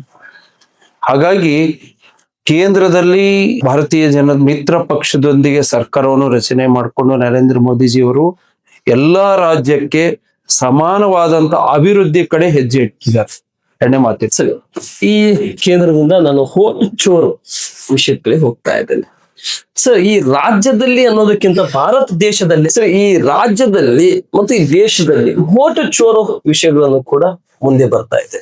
ಸಮಯದ ವಿಚಾರ ಮಾಡೋದು ನಾವು ಸಂದರ್ಶನ ಅಂತ್ಯಕ್ಕೆ ಬಂದಿದ್ದೇನೆ. ನನ್ನ ಕೊನೆಯ ಪ್ರಶ್ನೆ, ವೋಟ್ ಚೋರು ವಿಷಯದಲ್ಲಿ ವೋಟ್ ಚೋರು ನಿಜವಾಗ್ಲೂ ಕೂಡ ಆಗಿದೆಯಾ ಸರ್? ಈಗ ಸರ್ ಒಂದು ಅರ್ಥ ಮಾಡ್ಕೊಳ್ಳಿ, ನಿಜವಾಗ್ಲೂ ಯಾಕೆ ಕಾಂಗ್ರೆಸ್ ನಾಯಕರು ಈ ರೀತಿ ಅವ್ರ ವರ್ತನೆ ಇದೆಯೋ ಗೊತ್ತಿಲ್ಲ. ಪ್ರತಿ ಹಳ್ಳಿಗಳಲ್ಲಿ ಪ್ರತಿ ಬೂತ್ ಮಟ್ಟದಲ್ಲಿ ಕೂಡ ನಗಪಾಟಲಕ್ಕೆ ಕಾಂಗ್ರೆಸ್ ಬಂದಿದೆ. ಅವರು ಗೆದ್ದಾಗೆಲ್ಲ ವೋಟ್ ಚೋರ್ ಆಗಿಲ್ಲ. ಯಾವಾಗ ಸೋತಿದ್ದ ಜಾಗದಲ್ಲಿ ವೋಟ್ ಚೋರ್ ಅನ್ನುವಂಥದ್ದು ಏನಿದೆ, ಅಪವಾದನೆ ಇದೆ, ಇದು ಸತ್ಯಕ್ಕೆ ದೂರವಾದದ್ದು. ಹಂಗಿದ್ರೆ ಇದಕ್ಕೂ ಮುಂಚೆ ಅದೇ ಬ್ಯಾಲೆಟ್ ಪೇಪರ್ ಮೇಲೆ ಚುನಾವಣೆಗಳನ್ನ ನಡೆಸಿದ 50 ವೋಟ್ಗಳ ಒಂದು ಕಟ್ಟನ್ನು ಮಾಡ್ತಾ ಇದ್ರು. ನಾವು ಚಿಕ್ಕವರಿದ್ದಾಗ ಕೌಂಟಿಂಗ್ ಹೋಗ್ತಾ ಇದ್ದೀವಿ. ಅವಾಗೆಲ್ಲ ಮೇಲೆ ಒಂದು 10 ಕಾಂಗ್ರೆಸ್ ಇಂದು, ಕೆಳಗೊಂದು 5 ಕಾಂಗ್ರೆಸ್ ಇಂದು, ಒಂದು 35 ಬೇರೆ ಪಾರ್ಟಿ ಸೇರ್ಕೊಂಡು ಕಟ್ಟು ಒಗಿತಿದ್ರು. ನಿಜವಾದ ವೋಟ್ ಚೋರ್ ಆಗಿದ್ದು ಕಾಂಗ್ರೆಸ್ ಆಡಳಿತದಲ್ಲಿ, ಬ್ಯಾಲೆಟ್ ಪೇಪರ್ ನಲ್ಲಿ. ನಿಜವಾಗ್ಲೂ ಕೂಡ ಎಲೆಕ್ಟ್ರಾನಿಕ್ ಮತದಾನದಲ್ಲಿ ಯಾವುದೇ ಇನ್ವ್ಯಾಲಿಡ್ ಆಗೋದಿಲ್ಲ, ಯಾವುದೇ ತಿರಸ್ಕೃತ ಮತಗಳು ಆಗೋದಿಲ್ಲ. ಕರೆಕ್ಟ್ ಆಗಿ ಆ ಬಟನ್ ಯಾವುದೇ ಪಾರ್ಟಿ ಮತದಾರರು ಅವ್ರಿಗೆ ಇಷ್ಟವಾದದ್ದು ಪಕ್ಷಕ್ಕೆ ಬಟನ್ ಒತ್ತಾರೆ, ಒತ್ತಿದ ತಕ್ಷಣನೇ ಒಂದು ಸ್ಲಿಪ್ ಬರುತ್ತೆ, ತೋರಿಸ್ತದೆ, ವ್ಯಕ್ತಿಯ ಫೋಟೋ ಸಮೇತ. ವ್ಯಕ್ತಿ ಫೋಟೋ ಸಮೇತ ತೋರಿಸ್ತದೆ. ಅದು ಹೆಂಗ್ ಓಡ್ಚೋರಾಗತ್ತೆ ಅಂದ್ರೆ ಇವ್ರ ಮನಸ್ಥಿತಿ ಯಾವ ರೀತಿ ಇದೆ ಅಂತ ಹೇಳಿದ್ರೆ, ದೇಶದೊಳಗ ನಾವು ಸುಳ್ಳನ್ನ ಬಿತ್ತರಿಸಿದ್ರೆ ನಿಜ ನಂಬೋ ರೀತಿಯಲ್ಲಿ ಬಿತ್ತಿಸ್ತೀವಿ ಅನ್ನುವಂತ ಹೇಳಿಕೆ ಈ ರಾಜ್ಯದಲ್ಲಿ ಕೊಟ್ಟಿದ್ರು ಈ ಸರ್ಕಾರ. 40% ಬಿಜೆಪಿ ಕಮಿಷನ್ ತಿಂತಾ ಇದ್ದಾರೆ ಅಂತ ನಾವು ಸುಳ್ಳು ಹೇಳಿದ್ವಿ, ಜನ ನಂಬ್ಕೊಂಡು ನಮಗೆ ಸರ್ಕಾರ ತಂದ್ರು ಅನ್ನುವಂತ ಮಾತನ್ನ ಖುದ್ದು ಅವ್ರ ನಾಯಕರುಗಳೇ ಹೇಳಿರುವಂತ ಮಾತು. ಹಂಗೆ ದೇಶದಲ್ಲಿ ಸುಳ್ಳನ್ನು ಬಿತ್ತುವಂತ ಕೆಲಸ ಮಾಡ್ತಾ ಇದ್ದಾರೆ ಈ ದೇಶದ ಜನ. ಯುವಕರು ಯಾರು ಕೂಡ ಮೋದಿಜಿಯವ್ರನ್ನ ಬಿಟ್ಟು ಇವ್ರು ತಿಪ್ಪರ್ಲಾಗ ಹೊಡೆದ್ರು ಕೂಡ ಇವ್ರ ಕಡೆ ಮುಖ ಮಾಡ್ಲಿಕ್ಕೆ ಸಾಧ್ಯನೇ ಇಲ್ಲ. ದೇಶ ರಕ್ಷಣೆ ಮಾಡ್ಬೇಕಾಗಿರೋದು ಈ ದೇಶದೊಳಗ ನರೇಂದ್ರ ಮೋದಿಜಿ ಅವರಿಗೆ ಆ ಶಕ್ತಿ ಇದೆ. ಮಾನ್ಯ ದೇವೇಗೌಡರು, ಕುಮಾರಣ್ಣವರು ಅವರು ಬೆಂಬಲಕ್ಕೆ, ಅವ್ರ ಬೆನ್ನಿಗೆ ನಿಂತಿದ್ದಾರೆ, ಎರಡನೇ ಮಾತಿಲ್ಲ. Thank you sir. ನಾನು ಸಮಯದ ವಿಚಾರ ಮಾಡುತ್ತಾ ಮುಂದಿನ ದಿನಮಾನದಲ್ಲಿ ನಾನು ಮತ್ತೊಂದು ದಿನ ಇನ್ನೊಂದು ವಿಸ್ತಾರವಾಗಿ ಈ ಸಂದರ್ಶನಕ್ಕೆ ಸಮಯವನ್ನು ತೆಗೆದುಕೊಂಡು, ಸಮಯದ ಕೊರತೆ ಇರೋದ್ರಿಂದ ಅನೇಕ ಕಾರ್ಯಕ್ರಮಗಳಿಗೆ ತಾವು ಕೂಡ ಭೇಟಿ ನೀಡೋದ್ರಿಂದ ಈ ಸಂದರ್ಶನ ಅಂತ್ಯ ನೀಡ್ತಾ ಇದ್ದಾರೆ. ಮತ್ತು ನಿಮ್ಮ ಮನೆ ಸುತ್ತಮುತ್ತ ಆಗಿರ್ಲಿ ಮತ್ತು ನಿಮ್ಮ ಕಚೇರಿ ಮುಂದಗಡೆ ಜನಸಾಮಾನ್ಯರು ಕಾಯ್ತಾ ಇರೋದ್ರಿಂದ ಈ ಸಂದರ್ಶನ ಅಂತ್ಯ ಮಾಡ್ತಾ ಇದ್ದಾರೆ. ಕೊನೆಯದಾಗಿ ನಮ್ಮ ನ್ಯೂಸ್ 43 ಇಂಡಿಯಾ ಮತ್ತೆ ಇನ್ ಸರ್ವೆ ಮುಖಾಂತರ ನಿಮ್ಮ ಕ್ಷೇತ್ರ ಜನತೆಗೆ ಒಂದು ಸಂದೇಶ ಕೊಡೋದಾದ್ರೆ ಆ ಸಂದೇಶ ಏನ್ ಕೊಡ್ಲಿಕ್ಕೆ ಇಷ್ಟಪಡ್ತೀರಾ ಸರ್? ಹಗರಿಬೊಮ್ಮನಹಳ್ಳಿ ವಿಧಾನಸಭಾ ಕ್ಷೇತ್ರದ ಯಾವತ್ತು ನನ್ನ ಅಕ್ಕ ತಂಗಿ ತಾಯಿಯಂದಿರಿಗೂ, ಅಣ್ಣ ತಮ್ಮಂದಿರಿಗೂ, ಹಿರಿಯರಿಗೂ ನಿಮ್ಮ ಮನೆ ಮಗನಾಗಿ ನನಗೆ 2023 ಮತ್ತು 28 ಸುಮಾರು 4 ಚುನಾವಣೆಗಳಲ್ಲಿ ಕೂಡ ನನ್ನ ಬೆನ್ನಿಗೆ ನಿಂತ್ರಿ. ನಾನು ಸೋತಿರಬಹುದು 2 ಬಾರಿ, ಆದರೂ ಕೂಡ ಆ ಸೋಲಿನಲ್ಲಿ ಕೂಡ ನಿಮ್ಮ ಬೆಂಬಲ, ನಿಮ್ಮ ಶಕ್ತಿ ನನ್ನ ಬೆನ್ನಿಗೆ ಕೊಟ್ಟಿದ್ದೀರಿ. ಇವತ್ತು 23 ಚುನಾವಣೆಗಳು ತಾವು ಕೂಡ ಅಷ್ಟೇ ನಿಷ್ಠೆಯಿಂದ ನನಗೆ ಆಯ್ಕೆ ಮಾಡಿದಿರಿ. ನಿಮ್ಮ ನಂಬಿಕೆ, ವಿಶ್ವಾಸವನ್ನ ನಾನು ಇನ್ನು ಕಳೆದ 2.5 ವರ್ಷದಲ್ಲಿ ಇನ್ನೂ ಹೆಚ್ಚು ಅಭಿವೃದ್ಧಿ ಮಾಡಿ ವಿಶ್ವಾಸವನ್ನ ಉಳಿಸ್ತೀನಿ ಅನ್ನುವಂಥದ್ದನ್ನು ಕೂಡ ನಾನು ಧನ್ಯವಾದಗಳನ್ನು ಹೇಳಿ, ಈ ಕ್ಷೇತ್ರದ ಎಲ್ಲಾ ನನ್ನ ಮತದಾರ ಬಂಧುಗಳಿಗೆ, ನನ್ನ ಅಕ್ಕ ತಂಗಿ ತಾಯಂದಿರಿಗೆ, ಅಣ್ಣ ತಮ್ಮಂದಿರಿಗೆ, ನಮ್ಮ ಕಾರ್ಯಕರ್ತ ಬಂಧುಗಳಿಗೆ, ಮುಖಂಡರಿಗೆ ಎಲ್ಲರಿಗೂ ತುಂಬ ಹೃದಯದ ಅಭಿನಂದನೆಗಳನ್ನು ನಾನು ಹೇಳ್ತಾ 2 ಮಾತನ್ನು. ಥ್ಯಾಂಕ್ ಯು ಸರ್, ತುಂಬಾ ಧನ್ಯವಾದಗಳು. ಇಷ್ಟೊತ್ತಿನವರೆಗೆ ಸೋಲು ಇಲ್ಲದ ಸರದಾರ ಆಗಿರಬಹುದು, ಆದರೆ ಕ್ಷೇತ್ರ ಜನತೆಯ ಹೃದಯ ಗೆಲ್ಲುವುದಲ್ಲಿ ಸರದಾರನಾಗಿ, ಅವರ ಸೇವಕನಾಗಿ, ಕ್ಷೇತ್ರದ ಶಾಸಕನಾಗಿ ಅನ್ನೋದಕ್ಕಿಂತ ನಾನು ಈ ಕ್ಷೇತ್ರದ ಒಂದು ಸಾದಾ ಸೀದಾ ಕಾರ್ಯಕರ್ತ, ನಿಮ್ಮ ಮನಿ ಮಗ ಅನ್ಕೊಂಡು ತಾವು ಸೇವೆ ಸಲ್ಲಿಸ್ತಾ ಇದ್ರಿ. ಆ ಸೇವೆ, ಆ ಭಗವಂತ ಆಯುಷು, ಮತದಾರರ ಆಶೀರ್ವಾದ ನಿಮ್ಮ ಜೊತೆ ಸದಾಕಾಲ ಹೀಗೆ ಇರಲಿ. ನೀವು ನೀವು ಅಂದುಕೊಂಡಿರ್ತಕ್ಕಂಥ ರೀಚ್ ಆಗುವವರಿಗೆ ಈ ಕ್ಷೇತ್ರದ ಡೆವಲಪ್ಮೆಂಟ್ ದೂರದೃಷ್ಟಿಕೋನಗಳನ್ನಾಗಿರ್ಲಿ ತಲುಪುವವರಿಗೆ ಆ ದೇವರು ನಿಮಗೆ ಸುಖ ಶಾಂತಿಯನ್ನು ನೀಡಲಿ. ಈ ಸಂದರ್ಶನಕ್ಕೆ ಅವಕಾಶ ಮಾಡಿಕೊಟ್ಟಿದ್ದಕ್ಕೆ ತುಂಬಾ ಧನ್ಯವಾದಗಳು. ನಮಸ್ತೆ, ಜೈ ಹಿಂದ್ ಸರ್. Thank you.